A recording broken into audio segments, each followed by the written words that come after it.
And Travis, you'll do the moderating, right? And call on people, things like that, right? Great.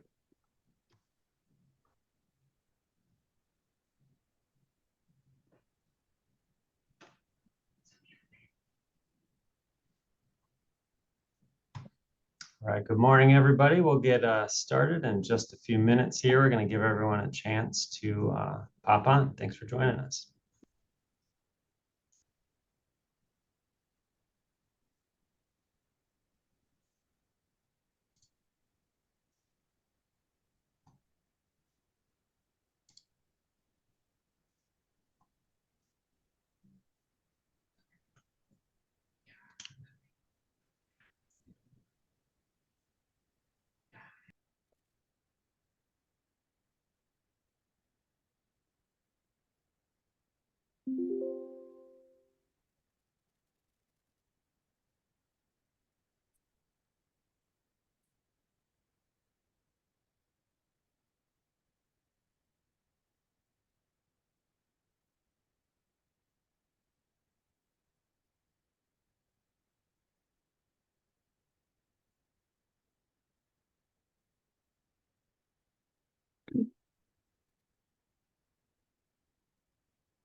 All right, good morning again, everyone. Thanks for joining us. We're going to get started here and we'll let people continue to trickle in as they sign on this morning. I want to welcome everyone to the Missouri Public Transit Association's education series on succession planning. We've got a focus on frontline workers this morning. My name is Travis Wood. I'm the Senior Program Director here at MPTA. Our MPTA provider members provide more than 60 million rides every day across Missouri, employ thousands throughout the communities in our state.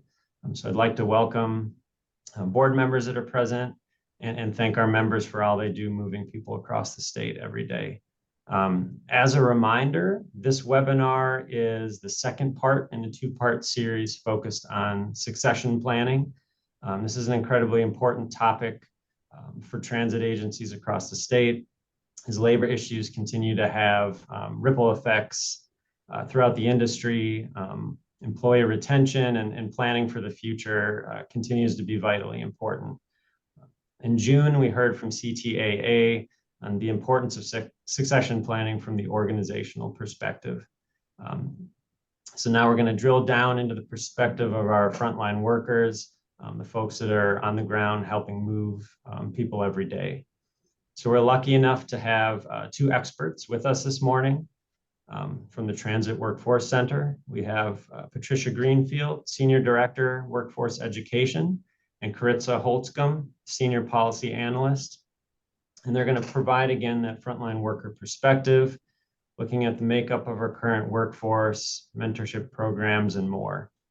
So without further ado, I'm going to kick it off to both of you, and thanks so much for joining us this morning. Great. Thank you, Travis. Good morning, everyone, and thank you for having us, letting us be a part of this series. I'm Karitsa Holdzkom, Senior Policy Analyst at the Transit Workforce Center, FTA's Technical Assistance Center focused on workforce development. Our core mission is to support the transit industry and partners as you work to recruit, hire, train, and retain the diverse workforce needed now and in the future. We're really pleased to be here today to talk about succession planning as it relates to the frontline transit workforce. I'm putting up the outline of the presentation from the CTAA that you had on this topic back in June. And today we're going to focus on these 2 points: developing and retaining your talent pool and capturing and transferring knowledge. And we're going to talk about how mentorship programs in particular have been an effective way of addressing them at the transit agencies that we work with. If you were at the Missouri Public Transit Association conference 2 years ago, or the recent Midwest conference, you've heard about mentorship programs. And today we're going to connect that to succession planning and talk about how and why that works. I am joined by my colleague, Pat Greenfield, Senior Director for Workforce Education, going to give a little bit of background to emphasize the importance of succession planning for the frontline workforce, and also give some rationale for why mentorship programs work to address succession planning at the transit agencies that we work with. Pat. Great. Thanks, Karitsa. Good morning, everyone. It's great to be here back virtually in Missouri. Was there a few weeks ago for the Midwest Conference, and at the conference 2 years ago, I may have already met some of you face-to-face or virtually. We've been on webinars before and conversations with all of you. So once we finish our presentation, we'll be able to actually see who's here. But thanks so much for joining us today, and thanks to Travis for inviting us. My job is to briefly set some context for the succession discussion and the approach that Karitsa is going to go into more detail on. Obviously, what you all know, we assume from your experience, if it's like throughout the country, you're dealing with retirements, often older folks in the workforce who are retiring. And that certainly in a number of agencies across the country is real. It's been happening for a while. Next slide, Karitsa, please. And it's happening again. This is national data, but we assume it's hitting you too. The most significant aging, interestingly, if you look at the data, is among bus operators. So often the recruitment and retention issues and the staffing issues we found tend to hit among operators. Again, we look forward to hearing from you on your challenges, but this basically runs with the data and what we've heard from agencies in the field. Next one. However, at the same time, what the national data tells us and the experience we again are hearing from the field is that yes, folks are retiring, but the 55 plus labor force participation rate has been increasing. For a lot of people, Social Security, if they have it, is no longer enough to pay the bills.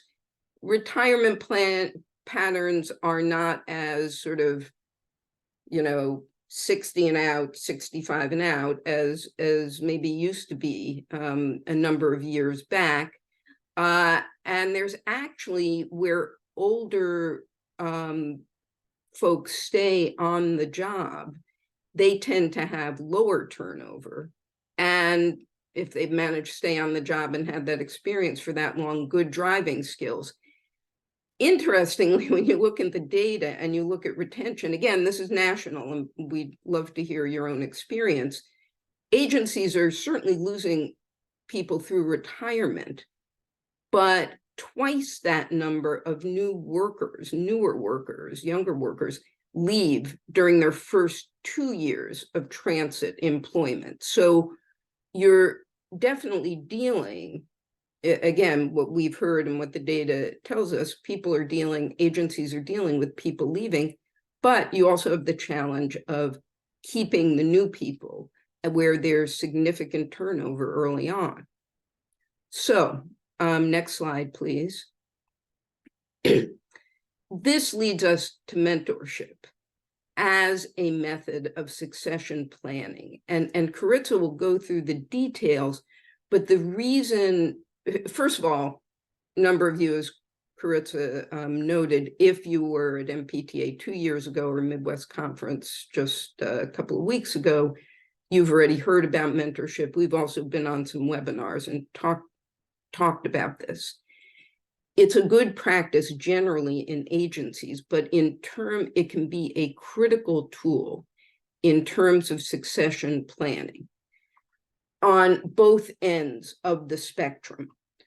First of all, it embraces both the challenge and the opportunity provided by an aging workforce. It gives your older, experienced, quality drivers a new role training, and in many cases, incentives to continue to work longer and to really be able to work with younger people and pass on their knowledge and skill set to a new generation of drivers.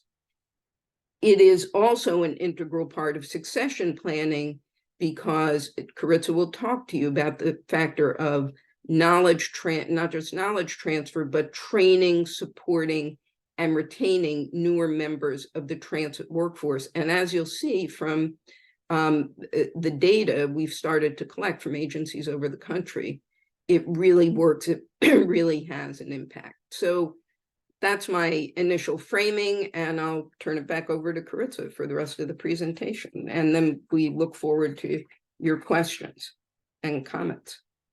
Thanks, Pat. I think that background is really helpful for emphasizing the importance of succession planning for the frontline workforce. As Pat said, the transit workforce is generally older, and they are leaving with a lot of experience and knowledge that is extremely hard to come by in the general population.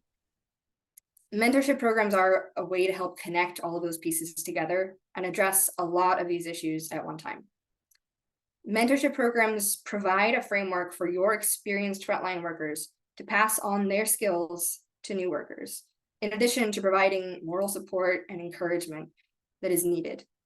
Skilled employees are paired with new employees, either coming to your agency as new hires or when they move up to a new position. Mentorship programs are not the same as the training provided by your agency. Mentorship programs are about peer learning, and the key word really is peer.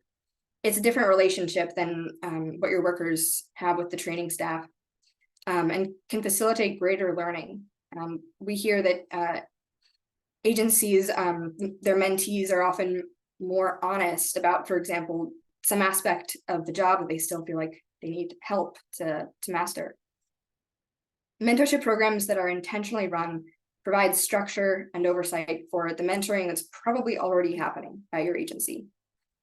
The ATU International Director of Workforce Development and Apprenticeship, someone we work with a lot and who is very aware of kind of the on-the-ground situation for frontline workforce, promotes mentorship programs a lot and hears from agencies, wow, mentorship programs, that would be great to have. And his response is, actually, you already have a mentorship program. It's just not a very good one. The mentoring that happens at most agencies is done without any structure by individuals who may or may not be the best example for new employees. One of the most critical aspects of a mentorship program is how it's run, how mentors are selected and paired with new employees. And the most successful programs that we've seen, the ones that see all of the potential benefits and are able to and want to keep the program going, are run jointly by the agency and the workforce or the union. And that's the model that we advocate using. Your mentors are going to come from the frontline workforce. So it's important that they have a say in how it's run and are invested in its success.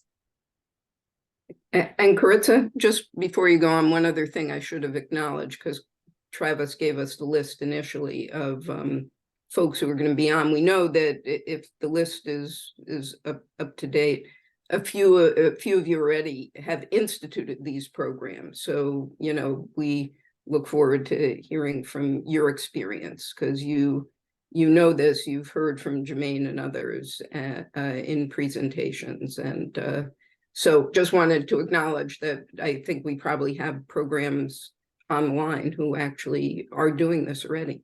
So sorry to interrupt, but no, thank you, Pat.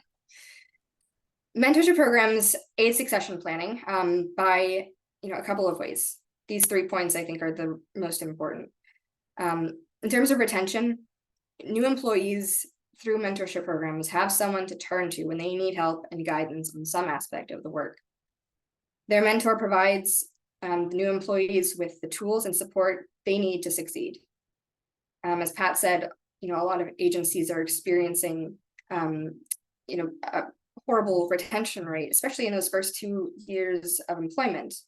And this is a way to give new workers the support that they need to stick with the job. Your experienced workers, perhaps nearing retirement, are given a new mission through mentorship programs and a sense of purpose. Mentoring someone can be an intensely rewarding process and attributes even greater value to the skills they have acquired through their ability to pass them on to someone else.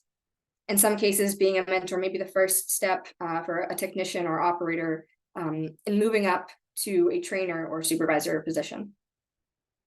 Mentorship programs allow the transfer of knowledge. So all of those skills, institutional knowledge, doesn't walk out the door with workers when they retire. Mentorship programs support and complement the classroom training new workers go through when they're hired, and makes the process of gaining the necessary skills more effective and efficient. Hands-on learning or learning by doing, being able to put instruction into practice on the job with a mentor there for support, solidifies and integrates that classroom training. There's also a level of specificity that the mentor can provide to fill in any gaps left after the classroom training. And maybe some tricks of the trade for handling certain situations and issues that your trainers don't have the curriculum to provide instruction on. And lastly, the agencies that we work with find that mentorship programs can be a powerful recruitment tool.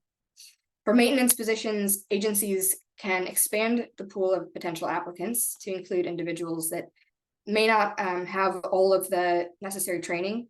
Mentors ensure that they are well trained to maintain the equipment unique to the transit industry and to that agency specifically. And for bus driver positions, promoting the existence of the mentorship program can help diffuse some of the hesitations potential applicants may have about the job, and really sends the message that your agency cares about its workers enough to institute a program that supports them. So I'm going to play a clip from a video on mentorship produced by California Transit Works.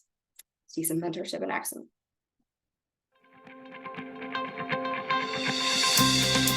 My fundamental belief is that the greatest amount of wisdom and knowledge about the work is in the hearts and minds of the people who turn the wrenches, who operate the trains and drive the buses and dispatch buses. Those are the people who absolutely know the work. So you take these best operators and you pair them up with our newest employees and help them get through those hurdles of how to operating a bus. The purpose of your mentor's there when you graduate training and you're out on the field on your own.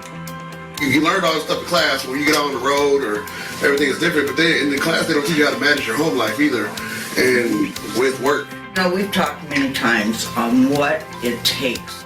It takes heart, and that's what it is. You can't take that and put it inside of somebody. It has to be there. This is about a year ago. You all at MPTA invited Ray and I to come down and spend a Saturday with you. And first of all, I was amazed. I walked in the room, the number of mentors that were in the room, and the fact that most of you guys were there on your day off. Ron, the one thing that stuck with me, and I'm going to call you out right now. How many years you been a bus driver?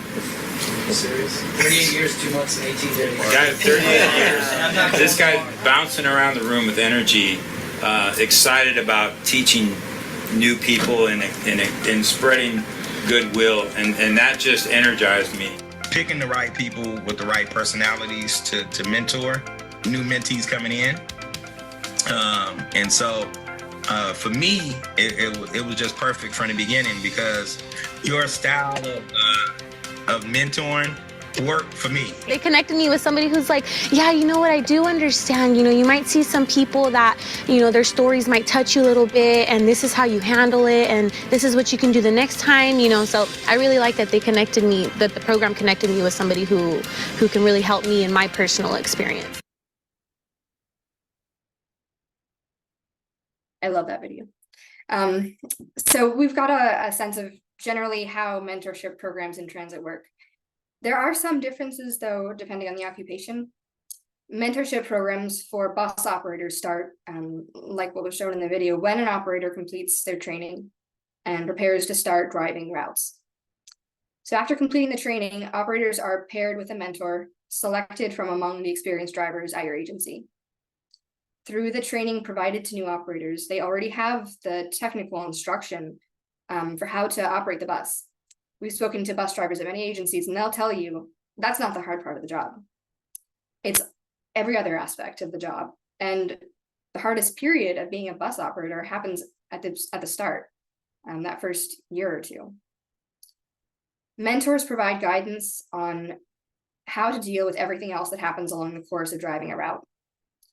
They provide instruction and guidance and really pass on those soft skills that, like I said, are difficult to teach in the traditional classroom setting. They provide guidance on, customer service, dealing with difficult passengers, acclimating to a potentially difficult schedule at first, and maintaining a good work-life balance. It can be a stressful job, and mentors tell us they are often acting as a release valve for their mentees. They offer new drivers advice and understanding from someone who has been there and truly does, understand what it's like. Mentorship programs for bus technicians, bus maintenance, provide the framework and structure for your experienced technicians to pass on their skills to new workers. Technicians have to learn and perfect their skills by doing the work. The difference that a mentorship program makes is that new technicians have a mentor there to support and guide them through tasks, provide corrections, offer encouragement, and ideally there is classroom training provided by your agency trainers or at a community college, something like that, that the mentorship program then complements and supplements. Like we saw in the video, the mentors you select really make the whole thing work.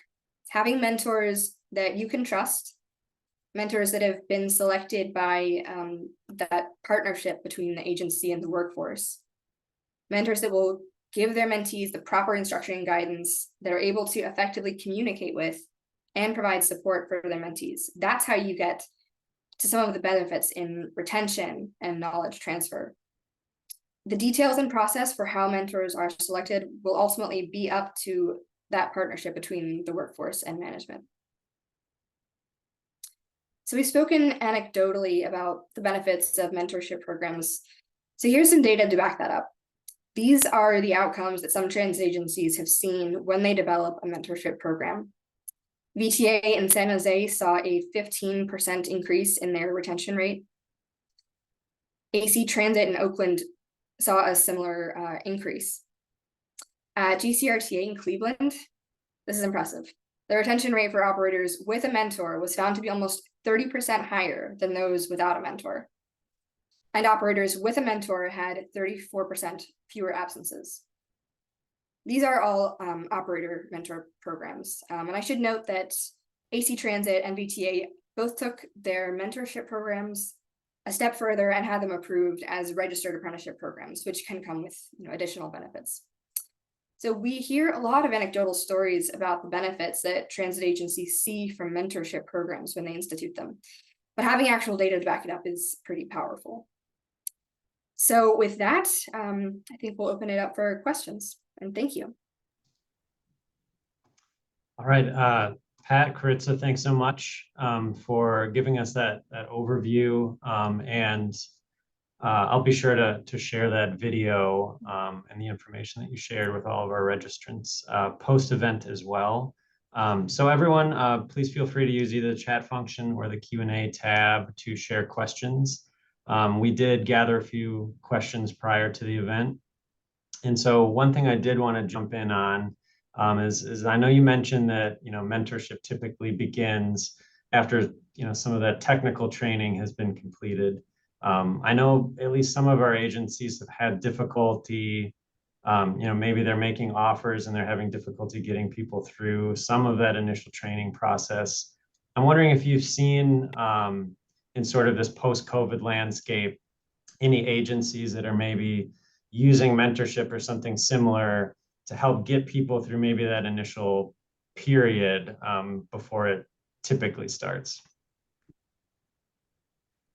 It's a great question, Travis, and let me give you 2 examples, and there are probably others either Karitsa can think of, or if I think about more things we don't know about around the country, and folks, in the webinar may know also. In Columbus, Ohio, with mechanics, the Columbus system, CODA, actually works with the city high schools and identifies young people early on in high school who sometimes in career and tech ed programs, sometimes who are specializing in, more technical areas. They start to actually work with them in high school and expose them to the work at the agency, actually provide some internship and work opportunities.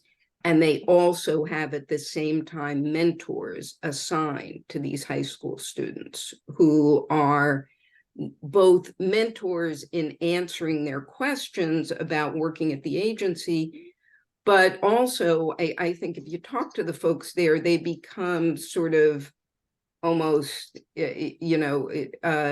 life coaches, for these young people early on. And they have had a lot of success in having a very steady pipeline from the high schools into their maintenance positions. And they really have not had significant recruitment problems because of that. So that's one. The other one is that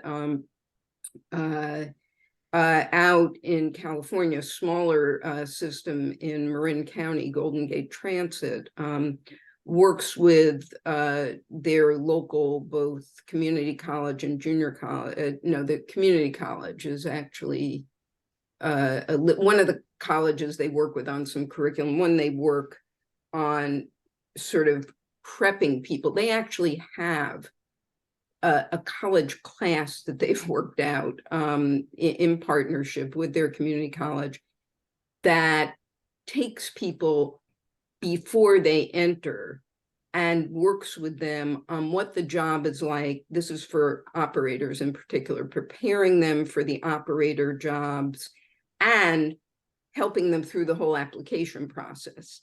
And if they need, driver's licenses, things like that, they work with them there. But I mean, that's particular to the needs there, but they also then assign mentors early on. The mentors come in, they talk to people, they work with people individually.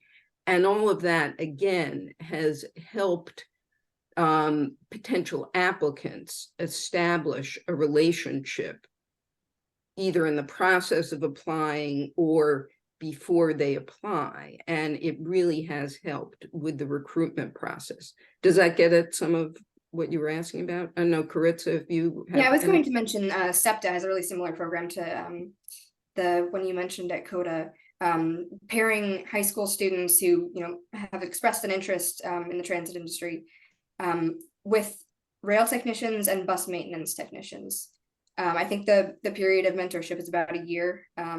And like Pat said, they become kind of career advisors, answering all of those questions, showing them kind of the aspects of the job that, people just don't know about. So getting that firsthand experience really, when they do apply for the job, if they choose that, they're more likely to stay because they actually know the details of the job. They feel prepared and ready. There's no surprises. That's and SEPTA is, for folks who haven't run into it, is Philadelphia, and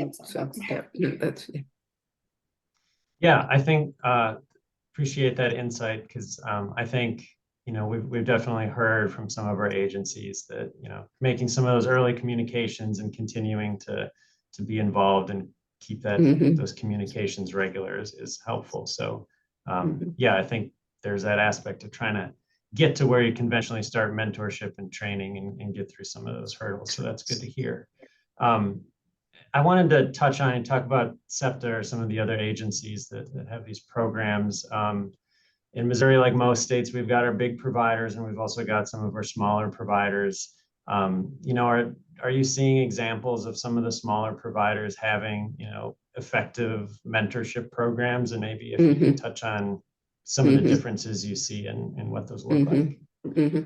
I can give you two examples, one anecdotal and one we have a little more detail. And I was actually, just as we were talking, I was thinking about it, I was trying to look up the data on one of them. But actually in speaking to some folks at the Midwest Transit Conference. There was one woman in a smaller agency that provided social services, and she worked very hard on, you know, besides just the issue of how to make sure to manage people, but also was very conscious of the issue of mentoring.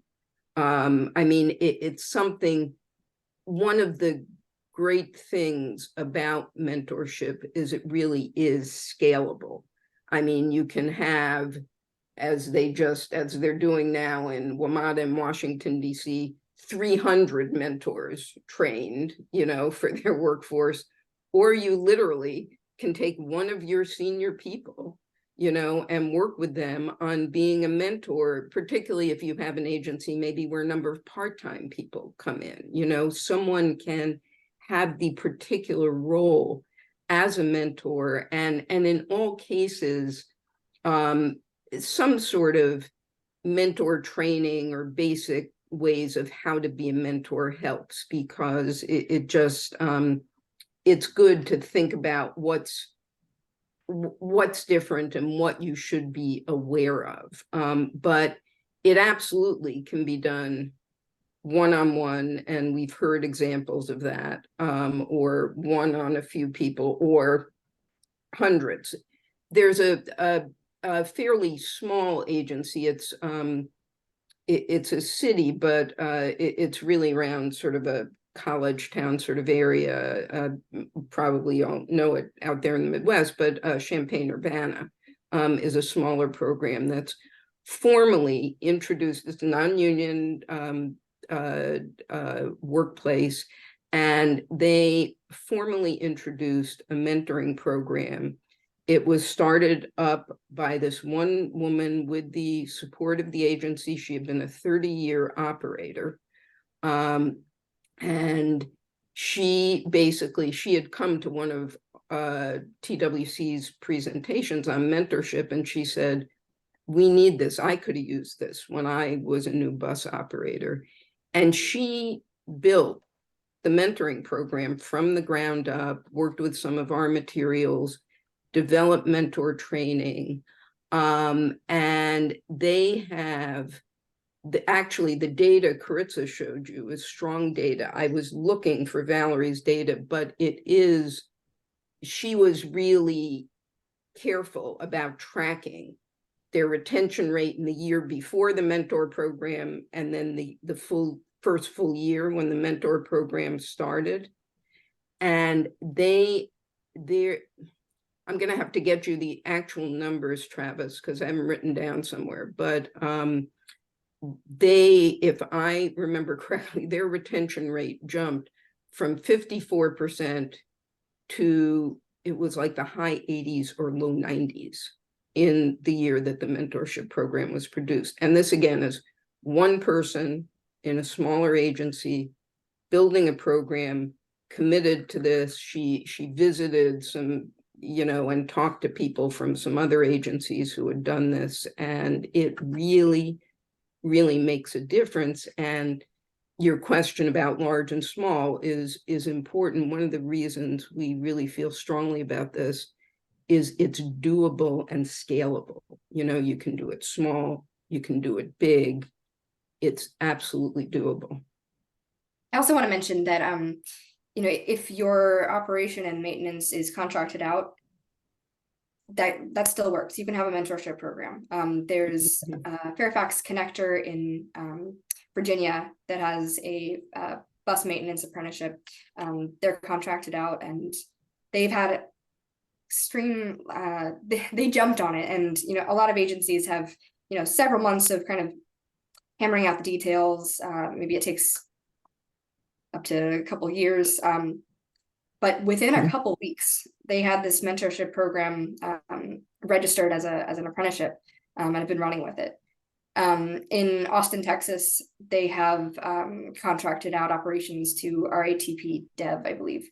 And they have a fabulous operator mentorship program that I don't know if they have hard data yet, but just anecdotally, we've heard that, the mentors have saved people who were on the verge of quitting, just because they needed, somebody to talk to, and the mentorship program provides that. Yeah, I mean, I think that's great to hear. I think it probably goes without saying that while, being an operator, maintenance worker is a very rewarding and great job, it's also very difficult. And so I think hearing that this can really help people kind of maybe get through some of the difficult spots, especially early in their career, is great. I know one question we've kind of had, and this kind of touches on our previous succession planning presentation too, is I think mentorship or succession planning for an organization, it seems overwhelming, and it seems like in the day-to-day, depending on the agency, of sort of these acute problems and issues you're trying to get through every day, that it seems almost insurmountable to think about or start it. I guess, do you have any maybe words of encouragement or just sort of an idea of what it typically looks like for an agency to get something like this off the ground, or opportunities to learn from other agencies? And I would just say, please reach out to us so we can, offer more one-on-one technical assistance. And it does take a little bit of work to start a mentorship program. I'm not going to sugarcoat it, but even though those day-to-day responsibilities, have to take precedence, if you don't address the need to recruit more workers, the need to make sure that, those older workers are, passing on their skills before they retire, your agency is going to have a very hard time in the future. If you don't address it now, things are going to get a lot harder several years down the road. Go ahead, Pat. Yeah, I was gonna, I agree with Karitsa. I was gonna maybe put another perspective that may be a little not a popular position in the world of strategic planners. Okay, so I'll just sort of say it from my experience in organizations. I think it's terrific to go through a process and have an overall plan, right? And then have the different pieces and move the different pieces.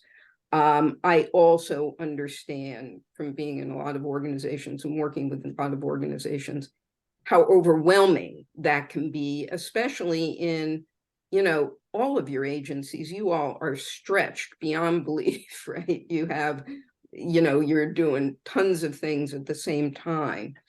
So I have to say, I'm a bit of an advocate of start to do something that can make a difference. And it doesn't bar doing broader planning, but it means that you're moving a particular initiative. And again, I know we're sort of harping back on mentoring, but this is what we've seen work really big time. There's, while the agency is doing overall planning, this is something that can be initiated, that is doable on any level, and that really can make a difference.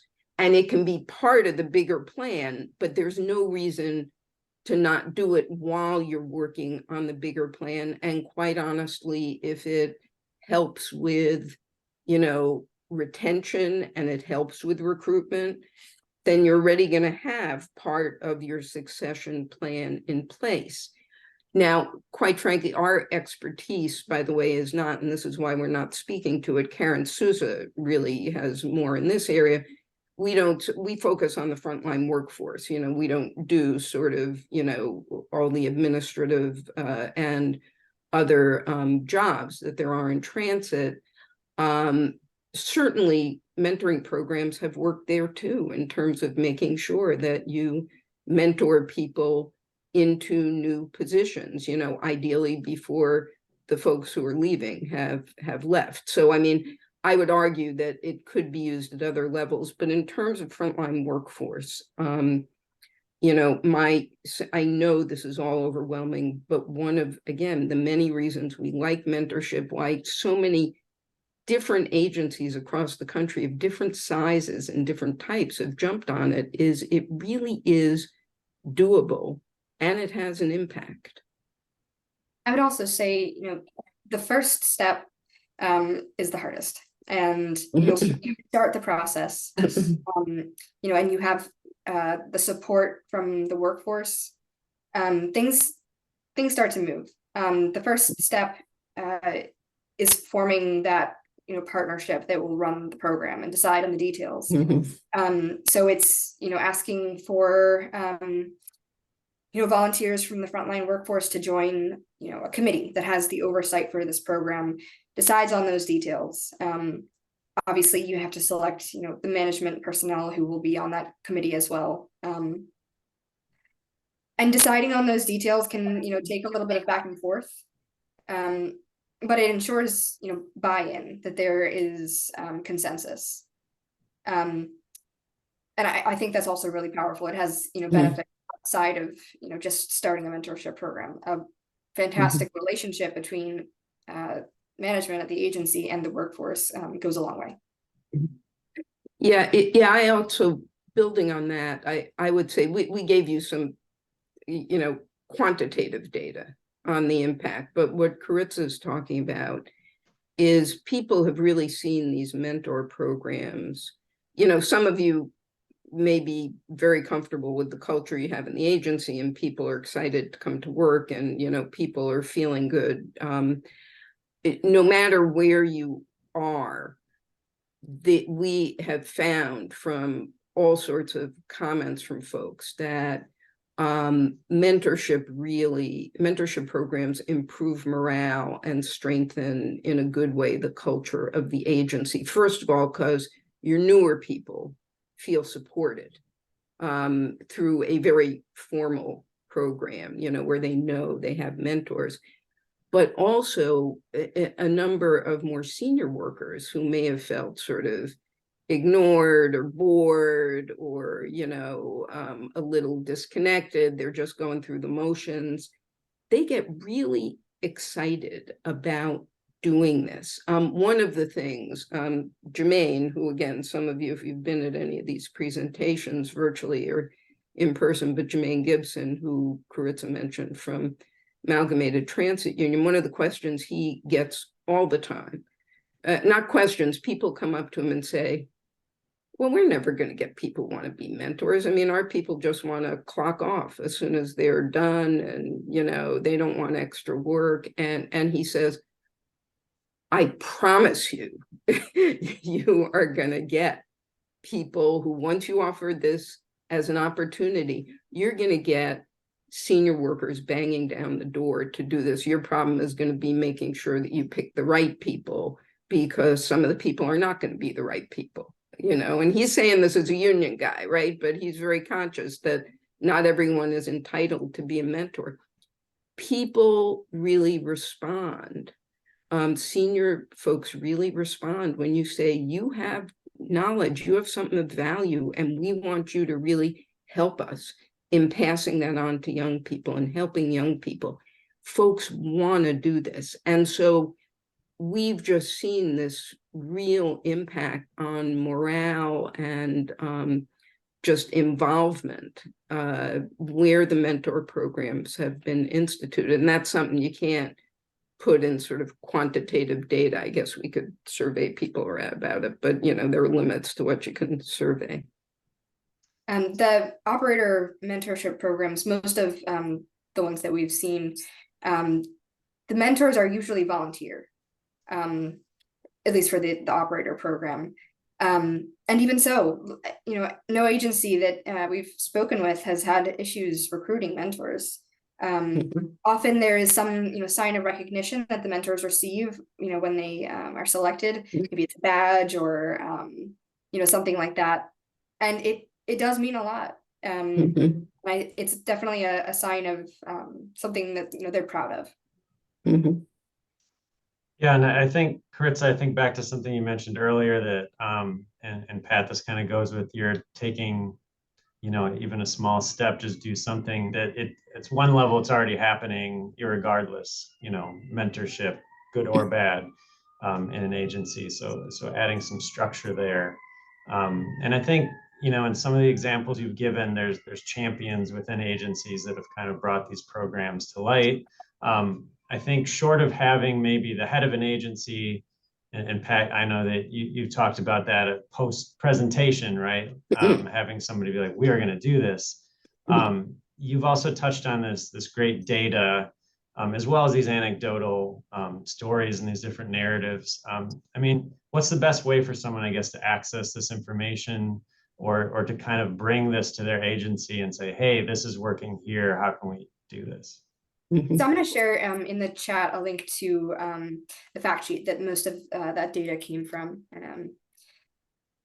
Again, I think that, oh, I'm sorry, that didn't go to everyone. Hold on. Yeah, that's the mentor fact sheet, right? I think it just went to you and Travis. So, okay. Yeah, and again, I would just really recommend reaching out to us.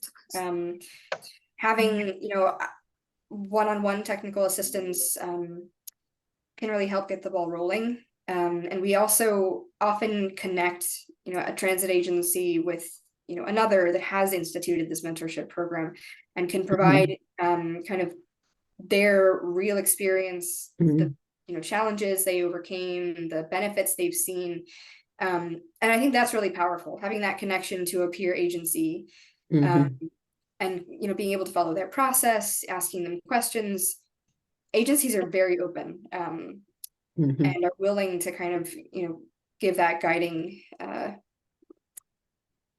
light. So yeah, I want to really emphasize what Karitsa said is exactly right. And the thing is, first of all, you can reach out to either of us. I think our contact information, or at least Karitsa's, is on the last slide, and Travis can tell you how to reach us.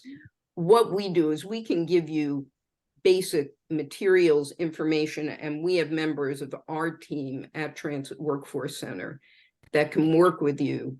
But absolutely, among the best resources are peer agencies.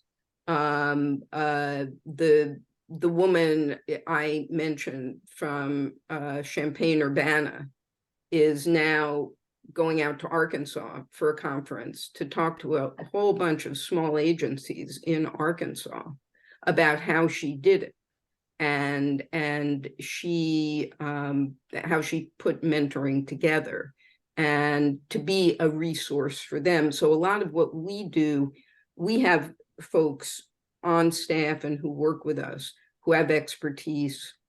We can help, they can help, but also connecting you with peer agencies who really have that expertise and really can talk it through and answer your questions. Because a lot of what we do, we provide information, we collect information, but we also really facilitate connections, because there's no way, someone in Illinois would necessarily know that someone in Indiana is doing the exact program that they want to put into place. So that's part of what, we hope is added value as you're thinking things through. Yeah, and I think that whole piece of not reinventing the wheel is really important. And Missouri's the show me state, so and see it first, right? And I think just to touch on that data piece again, I mean, do you encourage these agencies to collect certain kinds of data? I mean, I'm guessing it's maybe different across the board, but is there newer data that's continuing to be collected, especially looking at obviously the pandemic and maybe differences in some of those retention rates, or how programs are, impacting that since then? We definitely do encourage agencies to start tracking, when they institute a mentorship program. Then we give them some of those metrics that, they may see benefits in. And I think, for us, it's amazing to see, and, a great tool for us in promoting these programs. But for the agencies, that's what sustains the program, seeing those benefits of the mentorship program in real numbers. There is no argument for, we don't have the resources this year, so cut that program. No, that benefit those benefits that you see in the retention rate, in the number of absences, that's why you keep the program going, and that's the justification for it. The return on investment that you see. So the other thing, just going back, Travis, to your point about the show me state, I do want to emphasize that, and I don't know exactly who's on the call and who's involved in what, but both Kansas City and St. Louis now have mentor programs. And so there are show me examples, in both locations. Again, I know there are also smaller agencies on the call. So the question is, well, okay, you did this in St. Louis and Kansas City. How do we do this? We're a smaller agency, we're a service agent, we're a social service agency. How do we do this?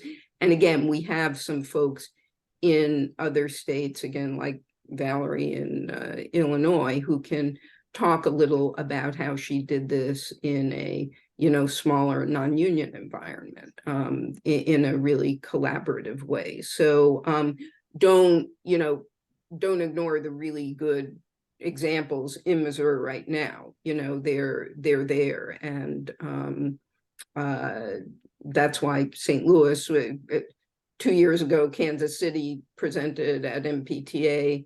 This year, St. Louis presented on mentoring at the Midwest Transit Conference. So there are really some cutting edge things going on in the state. But again, if you want to look at smaller programs and examples, we can link you up with those. And if you want to know the right people, who actually did this from the start in Kansas City and St. Louis, we can also link you with them. Travis, you mentioned kind of how these programs might be impacted by the pandemic and things like that. The operator mentorship program at Metro Transit in Minneapolis, they've been tracking data since the start, and I think we're a little bit disappointed at kind of the results that they were seeing. But it was, at the very start of the pandemic. I think they instituted it actually maybe 2 years before the pandemic started. But what really encouraged them was, looking at the transit agencies around them who were struggling. And, they didn't see huge increases in retention or absenteeism, or huge improvements, I mean. But they didn't have the same negative impacts that the other agencies were experiencing. Yeah, well, and I think that's a great point to the fact that, retention is an incredibly important piece, as with all the labor issues that are out there. But also, you both have touched on other benefits I think, especially looking at building a culture in an agency and some of the positive aspects that go with the environment of workers. So I think some of those are probably harder to quantify, but I think hearing those stories are really helpful for agencies. One thing, I know we're getting a little short in time, but I know we've had questions about, and this touches on our last webinar as well on this topic, how long do some of these relationships typically last for like mentor to mentee?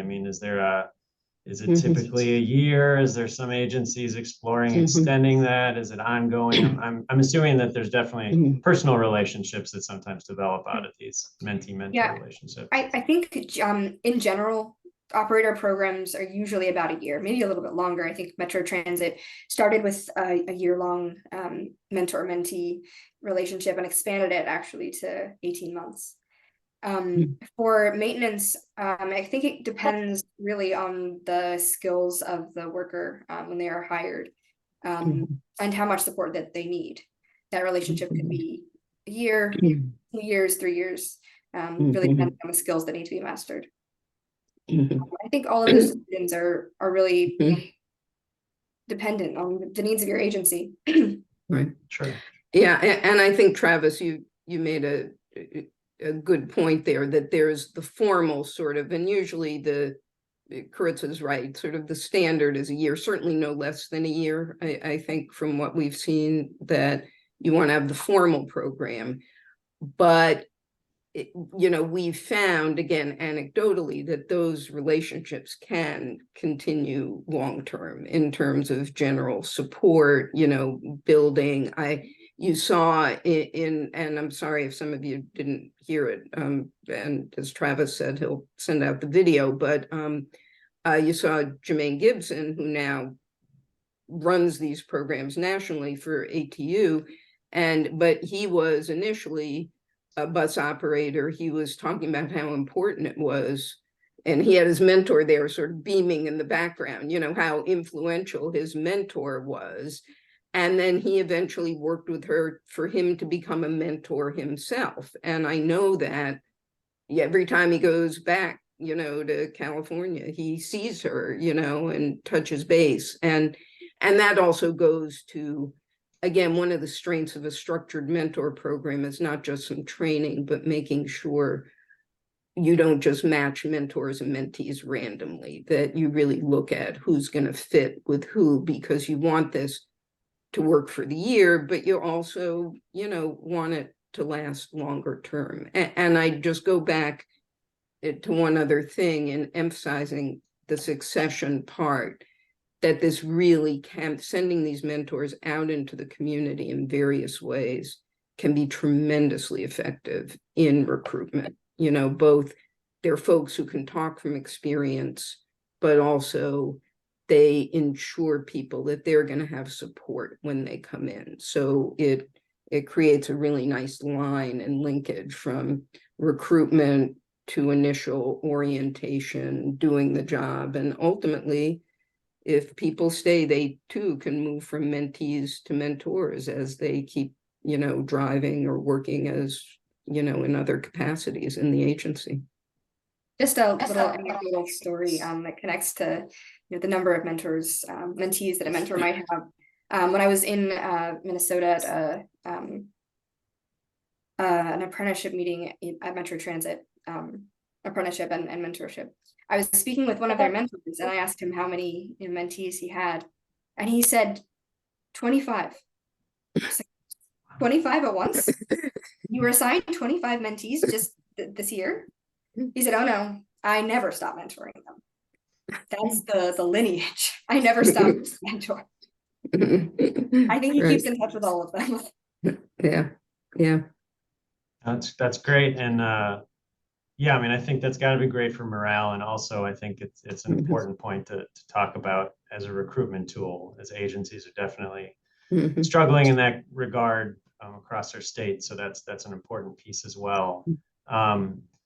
So I should have asked this question probably first, but just definition of terms, and in case people are hearing them interchangeably and wondering, is this a spectrum, or when you talk about apprenticeship and mentorship and agencies looking at the two, if you could just touch on that, and then I can kind of give you both an opportunity to maybe give everyone a good take-home message before they go off with the rest of the day.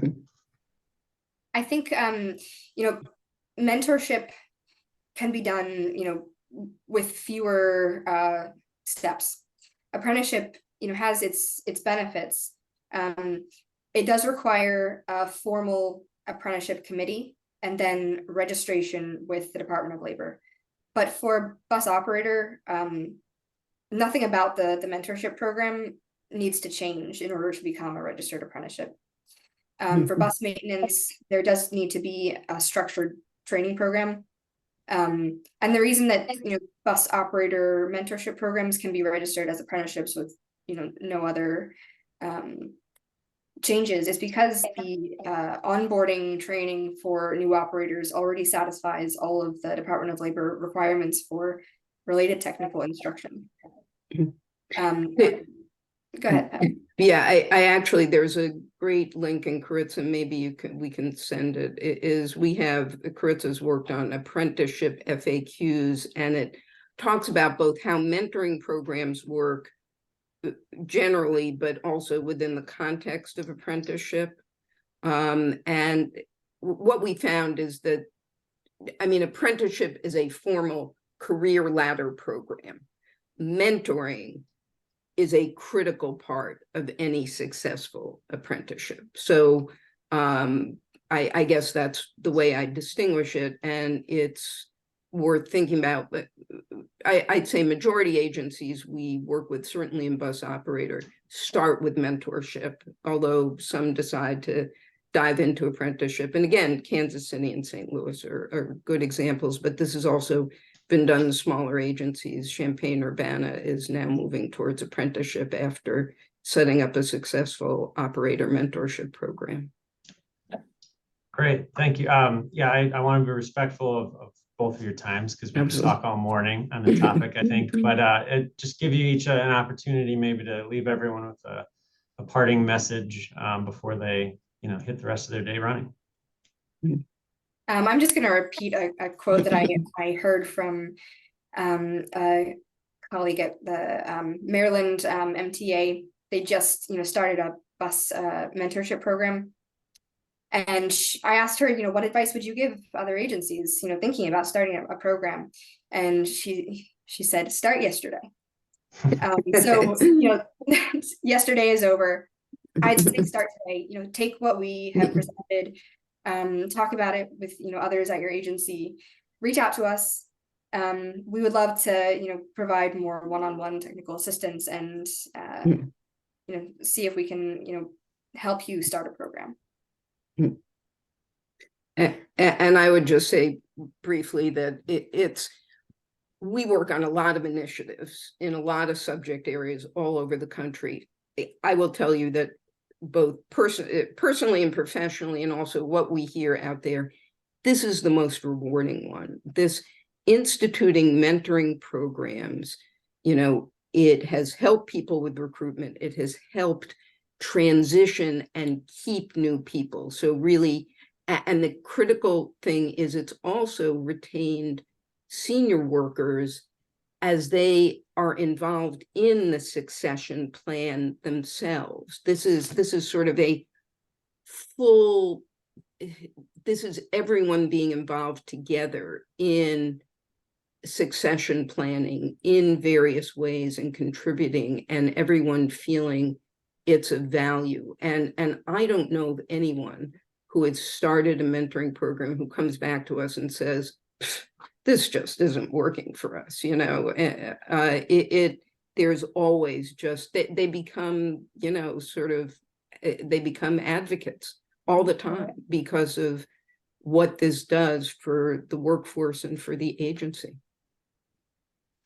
All right, well, I want to thank both of you, Pat and Karitsa, for all that great information. We'll be sharing a recording of this webinar with the registrants and with our members. And I know that these discussions and presentations we have been really powerful and impactful for our agencies, and they're shared around afterwards. And we'll share, links to everything that you shared. And I want to make sure that everyone's aware on October 24th, we have our webinar, The State of Transit in Missouri. So be sure to mark your calendars for that. And thank you both so much for joining us this morning, and have a great rest of your day, everybody. Thanks everyone. Thanks, Travis. Bye-bye.